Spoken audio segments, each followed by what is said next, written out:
શ્યામકુમારના નમસ્કાર. આજના વિડીયોમાં આપનું સ્વાગત છે. તો ચાલો દરરોજની જેમ આજે પણ મેળવીએ અવનવી ઉપયોગી જાણકારી. પણ ચેનલને સબસ્ક્રાઇબ કરવાનું ભૂલતા નહીં. સોનાના ઘરેણાં પહેરવાથી દૂર થાય છે શરીરની ઘણી બીમારી. જાણો કેવી રીતે સોનું કરે છે અસર.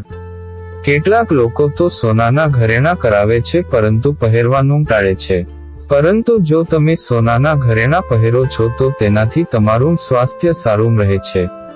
આયુર્વેદ અનુસાર સોનાના ઘરેણાં શરીરની નજીક હોય ત્યારે તેના ફાયદા શરીરને થાય છે.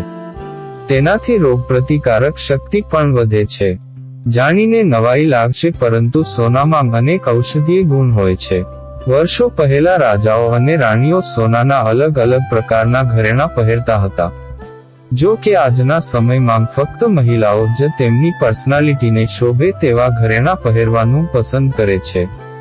તો વળી કેટલાક લોકો તો સોનાના ઘરેણાં કરાવે છે પરંતુ પહેરવાનું ટાળે છે.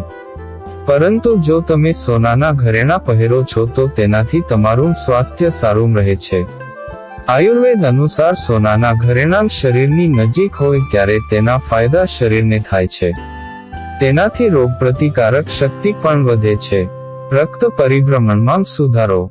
સોનું રક્ત પરિભ્રમણને સુધારે છે. જ્યારે કોઈ વ્યક્તિ સોનાના દાગીના પહેરે છે ત્યારે તે શરીરના વિવિધ ભાગોમાં ઓક્સિજનના પ્રવાહમાં સુધારો કરે છે. સોનું પહેરવાનો મહત્તમ લાભ શરીરના તે ભાગને મળે છે જ્યાં સોનું સ્પર્શ કરતું હોય. શરીરને આરામ મળે છે. સોનું પહેરવાથી શરીરને આરામ મળે છે. તેનાથી માથાનો દુખાવો પણ ઓછો થઈ શકે છે. એવું કહેવાય છે કે હાથની તર્જની આંગળીમાં એક પોઈન્ટ હોય છે જે માથાનો દુખાવો ઓછો કરે છે. જ્યારે તમે આ આંગળીમાં વીંટી પહેરો છો તો મસ્તિષ્કને આરામ મળે છે. શરીરનું તાપમાન નિયંત્રિત રહે છે. એવું માનવામાં આવે છે કે સોનામાં શરીરનું તાપમાન નિયંત્રિત કરવાની ક્ષમતા હોય છે. તે વ્યક્તિને શરીરના તાપમાનમાં થતી વધઘટને કંટ્રોલ કરે છે. સાથે જ રોગપ્રતિકારક શક્તિ મજબૂત કરે છે. મૂડ સુધારે છે. સોનાની જ્વેલરી મૂડ સુધારવાનું કામ કરે છે.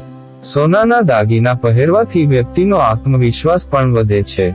ત્વચા માટે ફાયદાકારક. સોનાના ઉપયોગથી ચહેરા પર ચમક આવે છે અને તે ત્વચાને યુવાન રાખે છે.